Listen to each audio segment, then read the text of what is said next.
हंसते हैं जो मेरी मुफलिसी पर, कल सहारे को मेरे ही ठौर आएंगे। दिन तो कुत्तों के होते हैं जनाब, हम कमीने हैं, हमारे तो दौर आएंगे। अरे देखो तो, शॉपिंग करने के लिए कौन आया है? मिहिर बिष्ट। मुझे तो समझ नहीं आता कि ये लोग ऐसे गए गुजरे लोगों को दुकान में भी क्यों घुसने देते हैं। मिहिर ने मुड़कर आवाज की दिशा में देखा। सामने तनिष्क खड़ा है और उसके साथ तारा भी है। उन दोनों को देखकर गुस्से में मिहिर की मुट्ठियां भिज गईं। इतना गुस्सा तो उसे सेल्स पर्सन की जली कटी सुनने पर भी नहीं आया था। तारा, जिसे एक टाइम पर वो सबसे ज्यादा चाहता था, अब उसे उसकी शक्ल देखने पर भी घिन आती है। चलो, अच्छा ही हुआ कि ये दोनों भी यहां हैं। इस तनिष्क को भी तो पता चले कि ये तारा कितनी गिरी हुई लड़की है। जब इसे पता चलेगा कि अब मैं तनिष्क से ज्यादा अमीर हो चुका हूं, तो उसका चेहरा देखने लायक होगा। मिहिर मन ही मन मुस्कुराया और बिना उन दोनों पर ध्यान दिए आगे बढ़ गया। मैं तुम्हारी दुकान पर इसलिए आता था कि यह इस इलाके की सबसे महंगी दुकान है, लेकिन मुझे नहीं पता था कि तुम ऐसे घटिया और गरीब लोगों को भी अपनी दुकान में आने देते हो। या तो तुम लोग ऐसे गरीब लोगों को अपनी दुकान में लेना बंद करो, वरना मैं तुम्हारी दुकान में आना बंद कर दूंगा। तनिष्क ने उस सेल्स पर्सन को चेतावनी देते हुए बोला। उसकी बात सुनकर स्टोर में मौजूद बाकी के कस्टमर्स का ध्यान भी उनकी ओर हो आया। वो सभी लोग अमीर घरों के लग रहे हैं और उनके कपड़े भी खासे महंगे दिखाई दे रहे हैं। सब लोग सामने का नजारा देखकर आपस में कुछ कुछ बात करने लगे और मिहिर के लिए उनकी हिकारत भरी नजर सब कुछ कह रही है। मामले को बढ़ता देखकर शॉप मैनेजर मिहिर के पास जाकर उससे बोला, प्लीज तुम जल्द से जल्द यहां से चले जाओ, तुम्हारी वजह से बाकी के कस्टमर्स डिस्टर्ब हो रहे हैं। मैनेजर की बात सुनकर मिहिर ने तारा और तनिष्क की ओर इशारा करते हुए कहा, कौन है ये दोनों? इनको प्रॉब्लम हो रही है तो ये दोनों बाहर जाएं, मैं क्यों बाहर जाऊं? वो डिस्टर्ब हो रहे हैं तो इसमें मैं क्या कर सकता हूं? और वैसे भी मैंने अभी तक अपने लिए कोई भी ड्रेस पसंद नहीं की है और बिना खरीदारी किए मैं यहां से जाने वाला नहीं हूं। बात जितनी बढ़ती जा रही है, मिहिर भी उतना ही अड़ता जा रहा है। उसका मन कर रहा है कि वो वहां मौजूद तारा और तनिष्क को दो दो चमाट लगा दे। मैनेजर ने उसे समझाने की कोशिश की। देखो, तुमसे इन्हें परेशानी हो रही है, इसलिए तुम्हें ही बात समझनी होगी। मिहिर ने उसे घूरते हुए कहा, किसी के कपड़ों और पहनावे से किसी की औकात का अंदाजा लगाना बिल्कुल सही नहीं है। हमारे देश के पीएम भी सादा कुर्ता पैजामा ही पहनते हैं। मैनेजर मिहिर की बात सुनकर हैरान रह गया और वो जानता भी है कि मिहिर जो कह रहा है वो सही कह रहा है। तनिष्क और तारा मिलकर मिहिर की ओर देखते हुए ऐसे हंस रहे हैं जैसे उसका मजाक उड़ा रहे हों। मिहिर ने एक नजर तनिष्क और तारा पर डाली और अगले ही पल मैनेजर से बोला, तुम्हारे स्टोर में जितने भी सूट्स हैं सब पैक कर दो। वहीं मिहिर की बात सुनकर स्टोर में मौजूद हर आदमी सन्न रह गया। मैनेजर की आंखें तो खुली की खुली रह गईं। आप ये क्या बात कर रहे हैं? सारे सूट्स का लगभग 10 से 12 लाख का खर्चा है।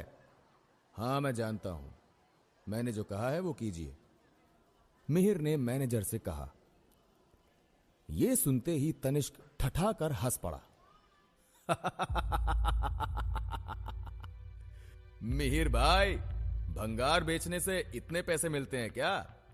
मेरी बात मानो और इससे पहले कि मैनेजर सिक्योरिटी को बुलाए, चुपचाप यहां से खिसक लो।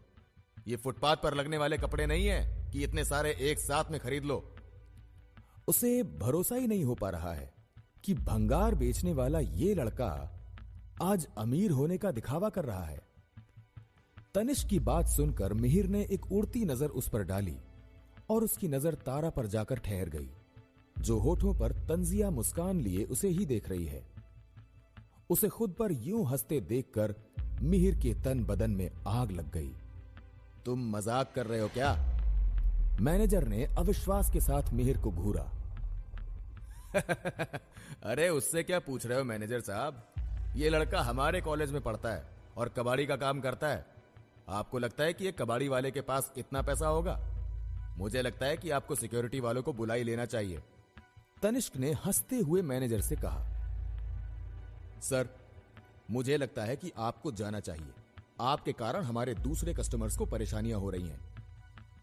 मैनेजर ने दरवाजे की ओर इशारा करते हुए सख्त आवाज में कहा, तुम्हारी तो मैं। मिहिर गुस्से में दांत चबाते हुए बोला और अपना ब्लैक कार्ड निकालकर मैनेजर के हाथ में रख दिया। शायद तुमने मेरी बात को ढंग से सुना नहीं। अपने स्टोर के सारे सूट्स को अभी इसी वक्त पैक करो। अपने हाथ में ब्लैक कार्ड को देखते हुए मैनेजर अपनी जगह पर सुन्न पड़ चुका है। उसे समझ में नहीं आ रहा कि गंदे कपड़ों में आए हुए इस लड़के के पास एक ब्लैक कार्ड है। ब्लैक कार्ड जिसकी कोई लिमिट नहीं होती। वो जानता है कि ब्लैक कार्ड क्या चीज है, लेकिन उसने इससे पहले ऐसा कभी नहीं देखा। एक पल तो उसे अपनी आंखों पर विश्वास ही नहीं हुआ, पर फिर खुद को संभालते हुए उसने मिहिर की ओर देखा। मिहिर की आंखों का आत्मविश्वास बता रहा है कि वो सच कह रहा है। ओके सर, मैं अभी सेल्स पर्सन से कहकर आपका सारा सामान पैक करवा देता हूं। मैनेजर लड़खड़ाती आवाज में बोला, लेकिन मिहिर उसकी बात काटते हुए बोला, सेल्स पर्सन नहीं, तुम खुद ये सब कपड़े पैक करोगे। वो क्या है ना, ये कपड़े बहुत महंगे हैं और मैं नहीं चाहता कि किसी लोकल सेल्स पर्सन के छूने से ये खराब हो जाए। मिहिर ने एक नजर अपने बगल में खड़े सेल्स पर्सन पर डाली और मुस्कुरा दिया। सेल्स पर्सन ने शर्मिंदा होते हुए अपनी नजरें फेर ली। मैं? मिहिर की मांग सुनकर मैनेजर चौंक गया, मगर फिर उसकी नजर अपने हाथ में पकड़े ब्लैक कार्ड पर पड़ी और वो जबरदस्ती हंसते हुए बोला, बिल्कुल सर, मैं खुद पर्सनली आपके कपड़ों को पैक करूंगा। That's good. तो अब किस बात की देरी है? मिहिर मुस्कुराया और मैनेजर को कपड़े पैक करने का इशारा किया। जी मैं करता हूं। तारा और तनिष्क ने जब मैनेजर का बदला एटीट्यूड देखा तो उनके चेहरे के एक्सप्रेशंस चेंज हो गए। मैनेजर साहब, आप इस बदमाश की बातों में आ रहे हो? पता नहीं किसका ब्लैक कार्ड उठा के ले आया है। आप ही सोचिए, भंगार वाले के पास ब्लैक कार्ड कैसे आएगा? तनिष्क ने मैनेजर को भड़काते हुए कहा तो मिहिर ने उसे एक चिढ़ाने वाली मुस्कान दी। मैनेजर ने भी तनिष्क को गुस्से में घूरा और बिल बनाने के लिए काउंटर की ओर चला गया। मैं भी देखता हूं तुम जैसे आदमी के पास इतने पैसे कहां से आ गए। तनिष्क ने एक गुस्सैल नजर मिहिर पर डाली और तारा को साथ लेकर काउंटर की तरफ चला गया। मिहिर ने भी उसे एक्सप्लेनेशन देने की कोई जरूरत नहीं समझी। उसने स्टोर में ही बैठने के लिए एक जगह ढूंढी और मैनेजर के लौटने का इंतजार करने लगा। अगले ही पल मैनेजर स्वाइप मशीन लिए मिहिर के पास आया और तनिष्क और तारा भी पीछे पीछे देखने लगे। तनिष्क ने तारा से कहा, ये भंगार उठाने वाला जो इतना हवा में उड़ रहा है ना, अभी जब पेमेंट डिक्लाइन होगा ना, तब इसका चेहरा देखना। मैनेजर खुद इसे धक्के मारकर बाहर निकाल देगा। तारा भी उसे हाई फाइव देते हुए मिहिर की ओर देखने लगी। मिहिर ने पिन डाला और अगले ही पल पेमेंट अप्रूव हो गई और स्लिप बाहर आ गई। ये देखते ही तारा और तनिष्क के होश फाख्ता हो गए। दोनों को अपनी आंखों पर भरोसा ही नहीं हो रहा है। यह कैसे हो सकता है? मैनेजर साहब, आपको कोई गलतफहमी हो रही है। जरूर इस भंगार बेचने वाले ने किसी का कार्ड चुराया होगा। तनिष्क गुस्से से बोला। कहीं ना कहीं उसके मन में मिहिर के लिए जलन का भाव भी है। वो खुद भी इतनी महंगी चीजों को एक साथ खरीदना अफोर्ड नहीं कर सकता। सर, आप प्लीज दूसरे कस्टमर की इंसल्ट मत करिए, वरना मुझे गार्ड्स को बुलाना होगा। मैनेजर ने एक गुस्से भरी आवाज के साथ कहा। वो समझ चुका है कि मिहिर कोई ऑर्डिनरी पर्सन नहीं है और वो इतने मालदार कस्टमर को नाराज नहीं करना चाहता। इसलिए तनिष्क को मिहिर की बेइज्जती करते हुए देखकर उसने उसे डपट दिया। फिर मैनेजर ने एक नजर मिहिर पर डाली और झुकते हुए बोला, सर आप चाय या कॉफी कुछ लेंगे? मैनेजर के बदले अंदाज ने तनिष्क और तारा को और भी ज्यादा जलने पर मजबूर कर दिया। मिहिर ने जवाब दिया, नहीं आप बस जल्दी मेरा सामान पैक करवा दीजिए। लगभग आधे घंटे बीत जाने पर मैनेजर कपड़ों के पैक्ड बंडल के साथ मिहिर के पास आया और बोला, सर आपके कहे के हिसाब से हमने स्टोर में मौजूद सारे सूट्स को पैक कर दिया है। अगर आप चाहें तो मैं आपके लिए एक कार मंगवा दूं। मैनेजर की भाषा पहले से काफी बदल चुकी है। मैनेजर की बात सुनकर तनिष्क का चेहरा गुस्से से लाल हो गया। उसने गुस्से में एक हुंकार भरी और तारा को लगभग खींचते हुए दुकान से बाहर ले गया। मिहिर ने उन दोनों को इस तरह जलते हुए बाहर जाता देखा तो उसके चेहरे पर एक सुकून भरी मुस्कान आ गई। उसने मैनेजर से कहा, नई कार की जरूरत नहीं, आप बस ये सारे कपड़े स्टोर के बाहर रखवा दीजिए।